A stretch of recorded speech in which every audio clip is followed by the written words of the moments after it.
এই ভিডিঅ'টোত মই তোমালোকক ক্লাছ 12ৰ বায়'লজিৰ চেপ্টাৰ 5 যাৰ নাম হ'ল মলিকুলাৰ বেচিছ অফ ইনহেৰিটেন্স তাৰ প্ৰিভিয়াছ ইয়াৰ কুৱেশ্যনছবোৰ আৰু ইম্পৰ্টেণ্ট কুৱেশ্যন এণ্ড আনচাৰ্ছবোৰৰ বিষয়ে ডিছকাছ কৰিম।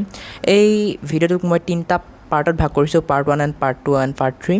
পাৰ্ট 1ত মই 1 মাৰ্কৰ কুৱেশ্যনবোৰৰ আনচাৰ দিম এণ্ড পাৰ্ট 2 2 মাৰ্ক 3 মাৰ্ক আৰু পাৰ্ট 3ত লং আনচাৰবোৰ দিম। ঠিক আছে, আজিৰ ভিডিঅ'টোত মই তোমালোকক 1 মাৰ্কৰ কুৱেশ্যনছ এণ্ড তাৰ আনচাৰ্ছবোৰ দিম। চ' চাই থাকা।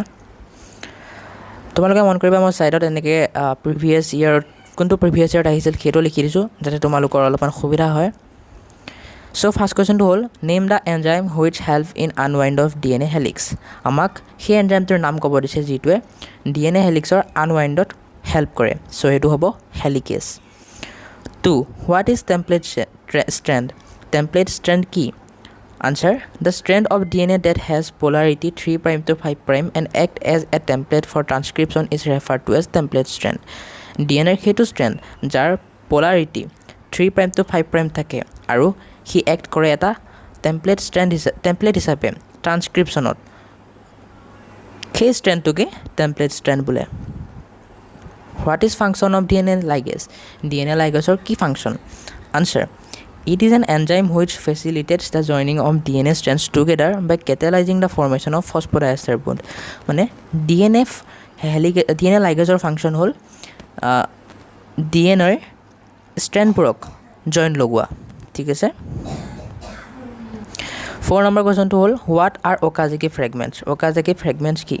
Answer: these are short sequence of DNA nucleotides which are synthesized discontinuously and later linked together by the enzyme DNA ligase to create lagging strand during DNA replication. Okazaki fragments কি? এইবোৰ short sequence হয় DNA nucleotides যিবোৰ discontinuously synthesis হয় আৰু পিছত সিহঁতে একেলগে join হৈ যায় DNA ligase নামৰ এনজাইমটোৰ দ্বাৰা। কিয় কাৰণে জইন হয়? লেগিং ষ্ট্ৰেণ্ডটো বনাবৰ কাৰণে। আৰু কোনটো সময়ত হয়? DNA ৰেপ্লিকেশ্যনৰ সময়ত। 5 নম্বৰ কুৱেশ্যনটো হ'ল what are the 2 basic amino acids which are found in high amount in histone protein? Histone প্ৰটিনত পোৱা দুটা বেছিক এমাইনো এচিডছৰ নাম লিখিব দিছে। আনচাৰ হ'ব lysine and arginine. Which enzyme transcribes HNRNA? HNRNA কোনটো এনজাইমে ট্ৰান্সক্ৰাইব কৰে? আনচাৰ হ'ব RNA polymerase 2. 7. Which of the following enzyme is primarily involved in DNA replication? Year answer হ'ব DNA polymerase. 8 number. In the base sequence in DNA strand is ATTCG. Which of the following will be its transcripts base sequence? মানে আমাক এটা DNA sequence দি দিছে হা, এই DNA ছিকুৱেঞ্চটোৰ পৰা কোনটো RNA sequence হ'ব পাৰে সেইটো আমাক ক'ব দিছে। চ' আমি জানোৱেই কমপ্লিমেণ্টাৰী বনালে তাৰ কি হ'ব? এডিনিনৰ ঠাইত থাইমিন আহিব, কিন্তু যিহেতু RNA বনাই আছে চ' ইউ আহিব। তেনেকেই থাইমিনৰ ঠাইত এ আহিব, আকৌ থাইমিনৰ ঠাইত এ আহিব, বাকীবোৰ সেনেকৈ হৈছে। চ' আনচাৰ হ'ব A. 9 number DNA fingerprinting is first discovered by? DNA fingerprintingটো ফাৰ্ষ্টে কোনে ডিছকভাৰ কৰিছিল? আনচাৰ হ'ব Alec Jeffrey. What is DNA fingerprinting? DNA fingerprinting কি?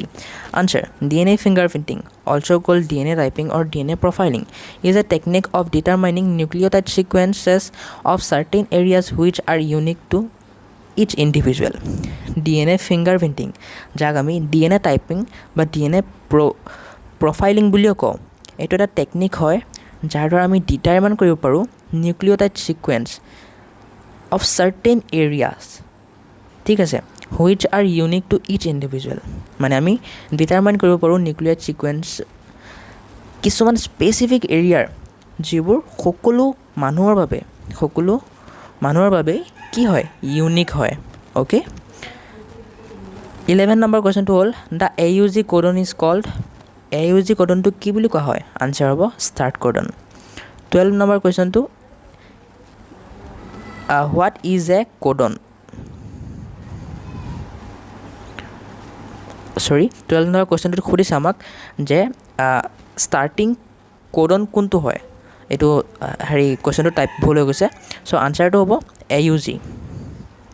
13 নম্বৰ কুৱেশ্যনটো হ'ল what is genetic code genetic code কি আনচাৰ হ'ব interrelationship between sequences of DNA RNA and amino acid sequence in polypeptide chain so' তোমালোকে genetic code যদি কি সোধে এই ডেফিনেশ্যনটো লিখিলে হৈ যাব 14 নম্বৰ কুৱেশ্যনটোত আমাক সুধিছে why genetic code is said to be degenerate genetic কোডক কিয় ডিজেনেৰেট বুলি কোৱা হয় আনচাৰ হ'ব genetic code is said to be degenerate because a single amino acid may be coded by more than one codon genetic কোডক degenerate বুলি কোৱা হয় কাৰণ